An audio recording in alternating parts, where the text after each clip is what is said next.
Hello အားလုံးပဲမင်္ဂလာပါဗျဒီနေ့ဗီဒီယိုလေးမှာတော့ကျွန်တော်ကစားသမားတွေဘယ်လိုမျိုးအဲ့ဒီလဲရမလဲကြောတက်မလဲဘယ်လိုချိန်ရမလဲပြီးလို့ရှိရင်ကိုကြိုက်တဲ့အသေးကိုရောဘယ်လိုရွေးပြီးရောခံရမလဲဆိုတာလေဒီဗီဒီယိုလေးမှာရှင်းပြပေးမယ်ဗျအရင်ဆုံးကျွန်တော်တို့ game plan ကိုဝင်လိုက်ပါဝင်ပြီးကျွန်တော်တို့ဒုတိယနေရာအထိပဲဗျအဲ့ဒါပြီးလို့ရှိရင်ကျွန်တော်တို့ဒီမှာ base set တွေဆိုတာရှိတယ်ဗျအဲ့ဒီကိုဝင်လိုက်ပါဝင်ပြီးကျွန်တော်တို့အပေါ်ဆုံးက base ဆိုတာလေးဝင်လိုက်ပါပြီးလို့ရှိရင်ဒီပေါ်ဆုံးက Europa ဝင်လိုက်ပါ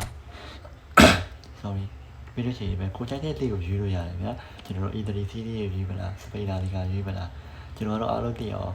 Premier League ကိုရွေးပြပါဗျာဒီပဲအေးပါ England League ဆိုတာရှိရပါထောက်လိုက်ထောက်ပြီးပဲကိုကြိုက်တဲ့လေးကိုရွေးလို့ရတယ်ဗျာဒီမှာ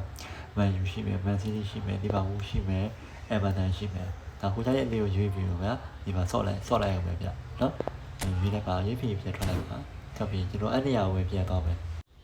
ပြီးကျွန်တော်တို့ဒီမှာအဲ့ဒီပုံလေးနဲ့ active support level ဆိုတာလေးကိုနေနေပါဗျ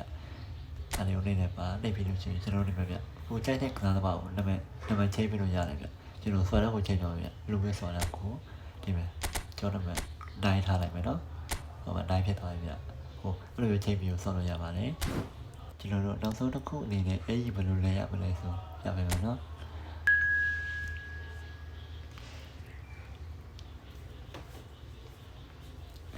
ကျွန်တော်တို့ပွဲစားလို့ဒီလိုနေရာလေးကိုရောက်ပြီဆိုရင်ကျွန်တော်တို့ရှေ့ကိုမသွားလိုက်ဗျဒီ January ဆိုတာဟာလေးရှိရဗျအဲ့ဒါလေးကိုထောက်လိုက်ပါထောက်ပြီးကျွန်တော်အပေါ်သွားဟာလေးကိုတစ်ချက်လှည့်ပြလိုက်ပါအဲ့မှာကျွန်တော်တို့ကြိုက်တဲ့ AU ကိုရွေးပြီးတော့ကန်လို့ရပါပြီဗျအိမ်ဝဲပါဆော့မလားဝေးပါဆော့မလားပေါ့ဒါကတော့ကိုယ်တို့ကြိုက်တယ်လို့ရွေးပြီးတော့ဆော့လို့ရတယ်ဗျနော်ဟိုပြီးလို့ရှိရင်အောက်ကိုနေဆွဲလိုက်ပါပေါ်လို့ဆိုတာရှိရင်အဲ့လိုထောက်ပြီးတော့ကိုယ်ကြိုက်တဲ့ပေါ်လို့ရွေးပြီးတော့ကန်လို့ရပါတယ်โอเคအားလုံးအစီအပြေမေးလို့ပြောနေပါတယ်ဗျအားလုံးပဲအစိုးရကြည့်ပေးကြတော့ကျေးဇူးပါနောက်ဗီဒီယိုပါပြန်လည်ဆုံတွေ့မယ်ဗျအားလုံးပဲတက်တာပါ